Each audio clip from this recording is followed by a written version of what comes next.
Elena didn't know her father owed money to someone like him. She'd been living alone for months now, working 2 jobs that barely kept the lights on, barely kept her from drowning in the silence of an apartment that felt more like a tomb than a home. Her father had disappeared without a word, without an explanation, without even the courtesy of a goodbye. Just gone. Like she meant nothing.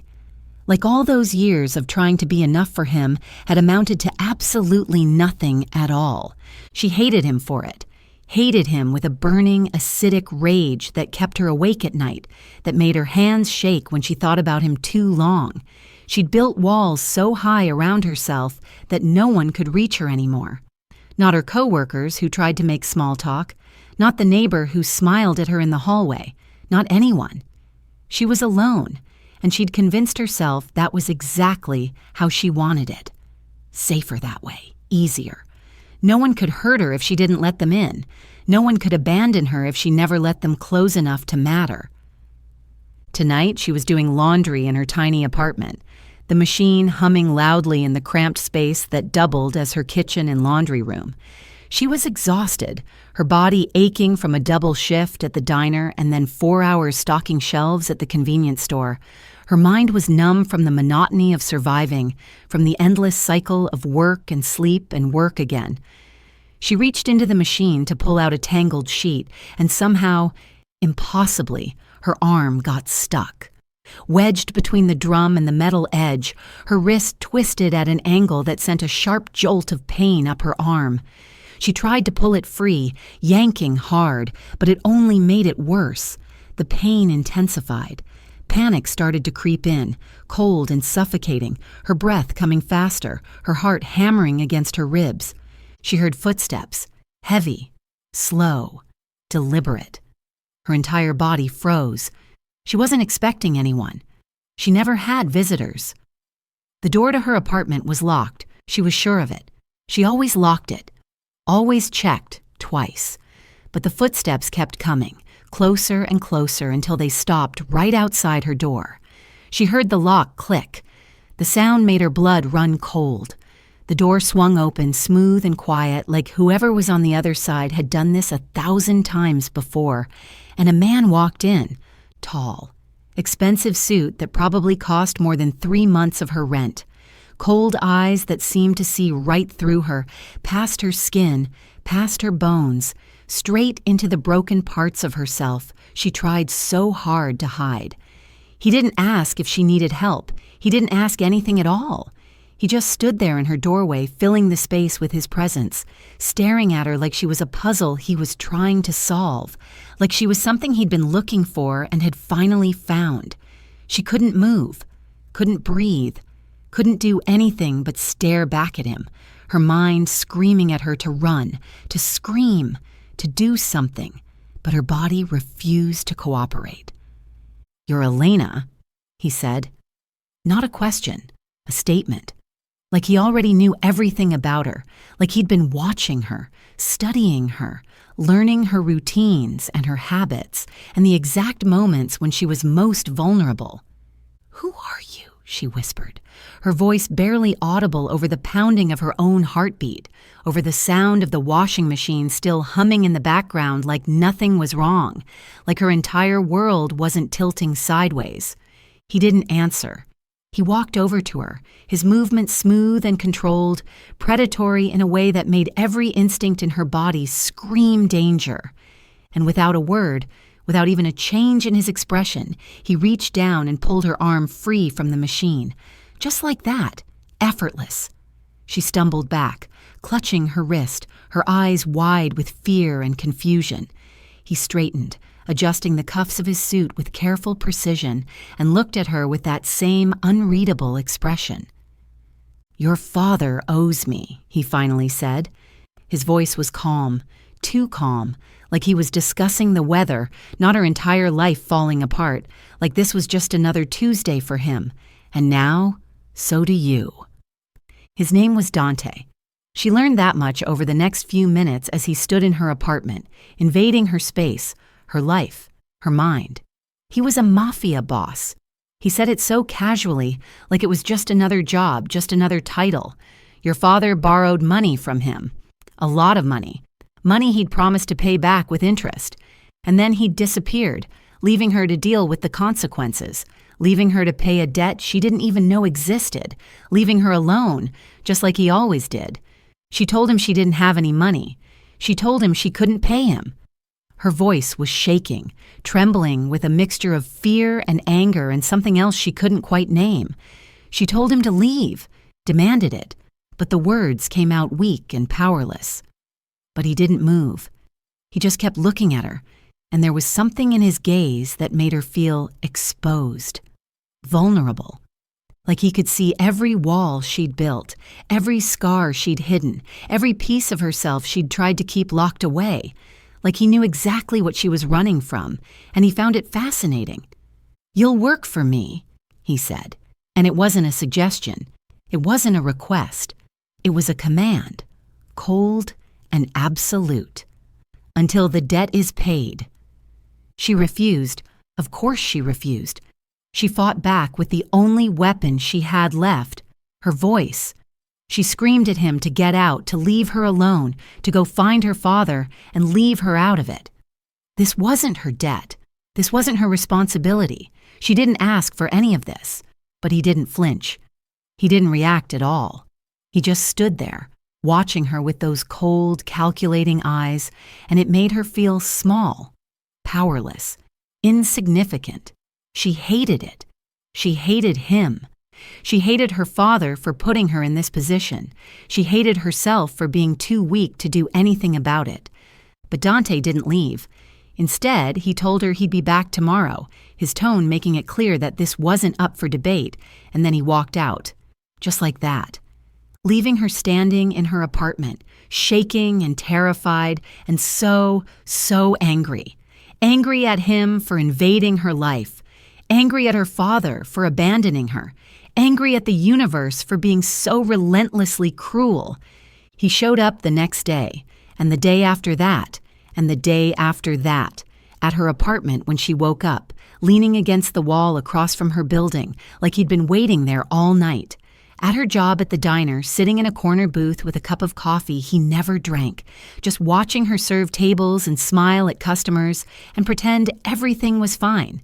At the convenience store where she worked her second shift, browsing the aisles like he actually cared about the price of cereal. Everywhere she went, he was there, watching, waiting. Always in the background, like a shadow she couldn't shake, like a ghost that refused to let her move on. She told herself it was just about the debt, that he was just making sure she didn't run, didn't skip town and leave him with nothing. But there was something in the way he looked at her that made her chest tighten, something dark and intense and impossible to ignore, something that felt less like surveillance and more like obsession. She couldn't read him. That was the worst part. He was cold and detached, his face a mask that never slipped, never revealed anything beneath the surface. But every now and then, she caught something in his eyes, a flicker of something conflicted, something almost human, a shadow of pain or regret or something she didn't have a name for, and it drove her insane because she didn't understand it, didn't want to understand it, didn't want to care about what was going on behind those cold eyes. He started assigning her tasks, small things at first, delivering packages to addresses she didn't recognize, the contents a mystery she knew better than to ask about, running errands that took her to parts of the city she'd never been to before, places where people looked at her like they knew exactly who she worked for and pitied her for it, things that kept her close to him, that forced her into his world whether she wanted to be there or not.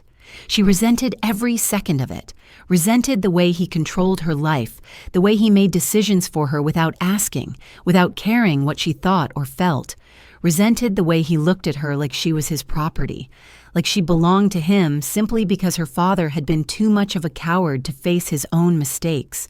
But slowly, so slowly, she almost didn't notice it happening, the walls started to crack. Not his walls, hers. The ones she'd built so carefully, so deliberately, to keep everyone at a safe distance. They were crumbling piece by piece, and she didn't know how to stop it.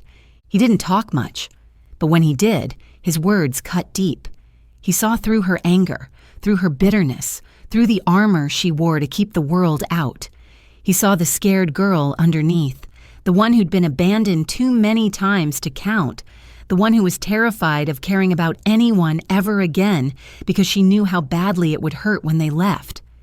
One night, after she'd snapped at him for the 100th time, after she'd told him exactly what she thought of him and his twisted sense of justice, he looked at her with those unreadable eyes and said, "You're not mad at him.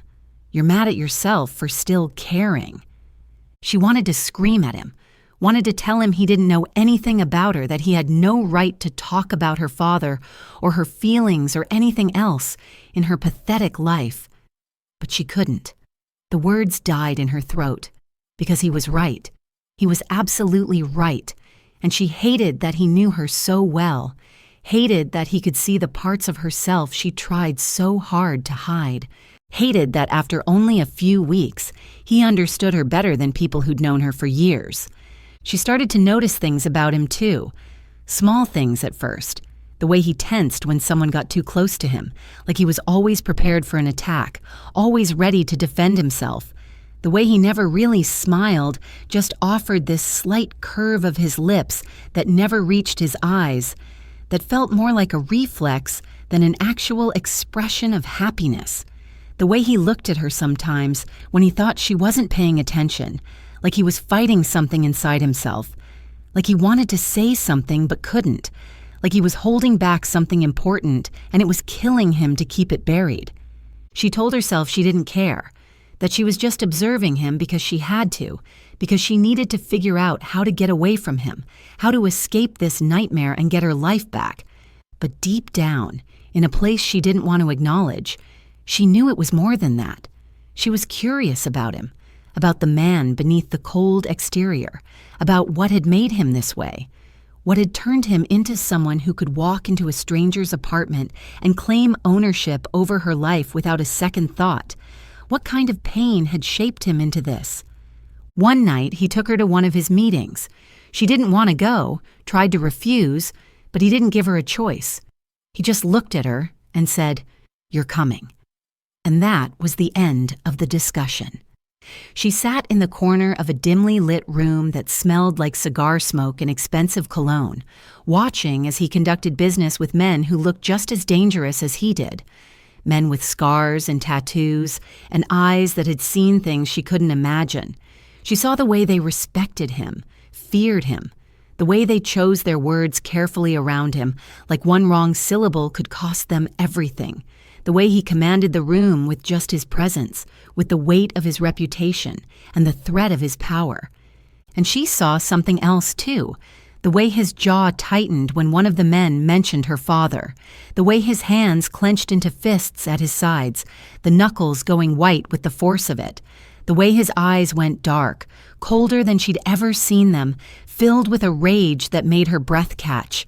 There was history there, something deeper than just money, something personal and painful and unresolved. After the meeting, she confronted him. She couldn't help herself. She needed to know, needed to understand why he was doing this to her, why her father's debt mattered so much to him.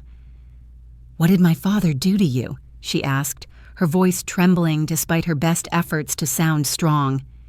Dante looked at her for a long moment, and for the first time, she saw something raw in his eyes. Pain, anger, betrayal. Emotions that made him look almost human, almost vulnerable. "He didn't just owe me money," he said quietly, each word carefully measured, like he was choosing them with precision. "He betrayed me. He stole from me. He took something that wasn't his and put my entire operation at risk. People died because of him. Good people. People I cared about. And then he ran, like a coward." She felt sick. The room spun around her, and she had to grip the back of a chair to steady herself. Her father wasn't just a deadbeat who'd abandoned her. He wasn't just a coward who couldn't face his responsibilities. He was a thief, a murderer in a way. His actions had gotten people killed. and she was paying the price for his mistakes. She was being punished for crimes she didn't commit, for choices she never made. She wanted to cry, but she wouldn't give Dante the satisfaction. She just looked at him and said, her voice barely above a whisper, "That's not my fault." "I know," he said. And there was something almost gentle in his tone, something that made her heart ache in a way she didn't want to think about, something that suggested he might actually see her as a person, not just a means to an end. Things shifted after that, slowly, almost imperceptibly at first, but the change was there. He stopped treating her like an obligation and started treating her like a person. He asked her about her life, her dreams, the things she'd given up to survive. What did she want to do before all of this happened? What did she dream about when she let herself dream? And she found herself answering, found herself opening up to him in ways she'd never opened up to anyone, telling him things she'd never told another living soul, about how lonely she'd been, about how scared she was all the time, about how she didn't know who she was anymore because survival had taken everything else away from her. It terrified her, because somewhere along the way, without her permission, without her even realizing it was happening, she'd started to feel something for him, something dangerous and confusing and completely insane, something that had no place existing between a captive and her captor, between a debtor and a collector, between two people who should have been enemies. She caught herself thinking about him when he wasn't around, wondering what he was doing, if he was safe, if he thought about her too, if she crossed his mind the way he crossed hers, constantly, obsessively, like a song she couldn't get out of her head. And when he was around, she felt her heart race every time he looked at her, every time his hand brushed against hers, sending electricity through her skin. Every time he said her name in that low, rough voice that sent shivers down her spine and made her forget, for just a moment, all the reasons she should hate him. One night, they were alone in his car, parked outside her apartment after another long day of running his errands and pretending she had any control over her own life. He'd just driven her home, and she was about to get out when he reached over and gently grabbed her wrist. Not hard, not threatening, just enough to stop her, just enough to make her turn and look at him. She looked at him, and the intensity in his eyes made her breath catch, made her forget how to breathe. There was something raw there, something exposed, something that looked almost like fear. "Elena," he said, and her name sounded different coming from his lips, like a prayer, like a confession, like something sacred and precious that he was afraid to break. "I dash." But he didn't finish. He just let go of her wrist and looked away, his jaw tight, a muscle jumping in his cheek. She wanted to ask him what he was going to say, wanted to reach out and touch him, to turn his face back to hers and tell him that she felt it too, whatever this was between them.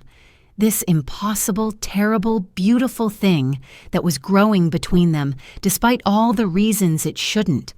But she didn't.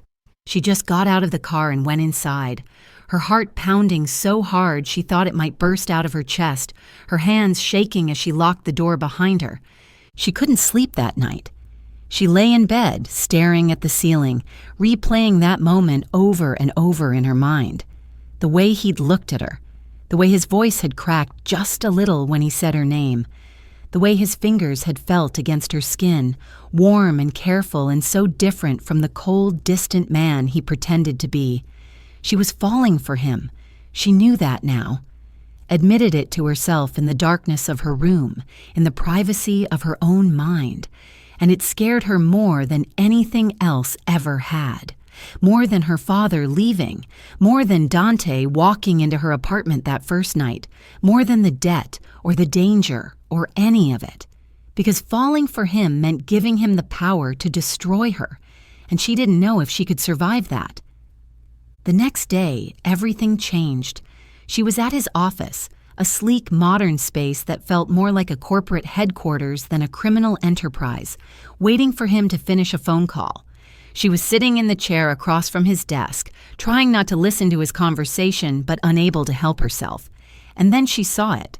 A file on his desk. Her name was on it. Elena Moretti. Written in bold letters across the tab. She shouldn't have looked. She knew that. Knew it was wrong. Knew it was an invasion of his privacy. Knew it would probably make everything worse. But she couldn't stop herself. Her hand reached out before her brain could tell it not to, and she opened the file and started reading. And with every word, with every line, with every piece of information laid out in cold, clinical detail, her world fell apart. Her father hadn't just betrayed Dante. He'd stolen something from him. Money, yes, but more than that. He'd stolen information, contacts, secrets that had gotten people killed, people in Dante's organization, people he'd trusted, people he'd cared about. And Dante had been using her, not just to collect a debt, but to draw her father out of hiding. She was bait. That was all she'd ever been to him. Every conversation, every moment, every look, every gentle word, every time he'd said her name like it meant something. It had all been part of his plan, a carefully orchestrated manipulation designed to make her trust him, to make her care about him, so that when her father eventually came back for her, Dante would be ready. She felt like she couldn't breathe, like the walls were closing in around her, like the floor had dropped out from under her feet and she was falling, with nothing to catch her. She looked up and saw Dante standing in the doorway, his phone call finished, his face pale, his eyes wide. He knew she'd seen it, knew she knew the truth, knew that everything between them had just shattered into a million pieces. "Elena," he started, taking a step toward her, his hand reaching out like he thought he could fix this, like he thought he could make it okay. But she cut him off. "You never cared about me," she whispered, tears streaming down her face, hot and angry and heartbroken. Her voice was shaking, her entire body trembling with the force of her heartbreak, with the weight of this betrayal. "I was just a pawn to you, just a way to get to him, just a tool you could use and throw away when you were done." He took another step toward her, and she saw something in his eyes she'd never seen before. Panic, desperation, regret. Real, genuine regret that looked like it was tearing him apart from the inside. "It started that way," he said, his voice rough, raw, stripped of all the careful control he usually maintained. "I won't lie to you. I can't lie to you anymore. But it's not like that anymore. It hasn't been like that for weeks. I care about you, Elena, more than I ever thought I could care about anyone, more than I thought I was capable of caring." "No," she said, shaking her head violently, backing away from him like his proximity was toxic, like being near him would kill her. "You don't get to do that. You don't get to make me feel something for you and then tell me it was all a lie. You don't get to break me and then pretend you're sorry about it." "It wasn't a lie," he said, and there was raw emotion in his voice now, something broken and desperate and completely unlike the man she thought she knew. "Not the way I feel about you. That was never a lie. That was the only real thing in this entire goddamn mess. I fell for you, Elena. I didn't mean to. I didn't want to. But I did, and I don't know how to take it back. I don't know how to stop." But she couldn't believe him. Couldn't trust him. Not after this. Not when she'd just seen the evidence in black and white, proof that everything between them had been built on a foundation of lies and manipulation. How could she trust anything he said? How could she believe that any of it was real when she knew it had started as a game, as a strategy, as a way to use her for his own purposes? She walked past him, her vision blurred by tears, her chest aching like something vital had been ripped out of it, and he didn't stop her. He just stood there, frozen, watching her leave, and she could feel his gaze on her back, heavy and aching and filled with something that might have been love if she'd let herself believe it, if she'd been foolish enough to trust him one more time. She went home and locked herself in her apartment. She pushed her dresser in front of the door, even though she knew it wouldn't stop him if he really wanted to get in. She cried until she had no tears left, until her body was exhausted and her mind was numb, and she felt completely empty inside. She told herself she was better off without him, that he was dangerous and manipulative, and she should have known better than to fall for someone like him. That this was a lesson she needed to learn, that not everyone who looks at you with soft eyes actually cares about you. But it didn't stop the pain. It didn't stop the hollow ache in her chest that felt like something vital had been ripped away, like a part of her soul had been carved out and she'd never get it back. Days passed. Long, empty, agonizing days where time moved like molasses and every hour felt like a year. Then weeks. He didn't come after her, didn't call, didn't show up at her door like he had before, didn't appear at her work or her apartment building or anywhere else. It was like he'd vanished from her life as suddenly as he'd entered it. And she told herself that was proof that he'd never really cared, that she'd been right to walk away, that everything he'd said was just another manipulation, another lie designed to keep her under his control. But late at night, when she was alone in the dark, when the walls felt too close and the silence too loud, she wondered if maybe she'd been wrong. If maybe he'd let her go because he thought it was what she wanted. If maybe he was hurting just as much as she was, sitting somewhere alone in the dark, wondering if he'd made the right choice. If maybe letting her go was his way of proving he cared, of giving her the freedom she'd been fighting for all along. She hated that she still thought about him, hated that she missed him, hated that a part of her, a stubborn, foolish, broken part of her, wanted to go back to him even after everything, even knowing what she knew. Because somewhere along the way, despite all the lies and the manipulation and the betrayal, she'd fallen in love with him. And she didn't know how to stop, didn't know how to turn off these feelings that consumed her, that kept her awake at night and made her heart ache during the day. Her coworkers noticed, asked if she was okay, if something had happened. She told them she was fine, forced a smile, went through the motions of her life like everything was normal. But inside she was breaking. Inside she was mourning something she'd never really had, grieving for a relationship that had been built on lies from the very beginning. 3 weeks after she walked out of his office, there was a knock on her door. It was late, past midnight, and she was still awake because sleep had become impossible. She'd been staring at the television without really seeing it, her mind 1,000 miles away, when the sound made her jump. She sat frozen for a moment, her heart pounding, wondering if she was imagining it. Then it came again. 3 sharp knocks. She opened the door without thinking, without checking the peephole, without taking any of the precautions she usually took, and her breath caught. It was Dante. He looked different, tired. His suit was wrinkled, something she'd never seen before. His hair was messy, falling across his forehead in a way that made him look younger, more vulnerable. His eyes were hollow, shadowed with dark circles that suggested he hadn't slept any better than she had. He looked at her, and she saw everything in that gaze. The regret, the pain, the love he'd never been able to say out loud. "I'm sorry," he said, his voice barely above a whisper, hoarse like he'd been screaming or crying or both. "I'm so sorry, Elena, for everything, for lying to you, for using you, for making you trust me and then breaking that trust. I should have told you the truth from the beginning. I should have let you go. But I couldn't, because I fell in love with you and I didn't know how to stop." She wanted to slam the door in his face, wanted to tell him it was too late, that he'd had his chance and blown it, that sorry wasn't enough to fix what he'd broken. But she couldn't. She couldn't move, couldn't speak, because she'd fallen in love with him too.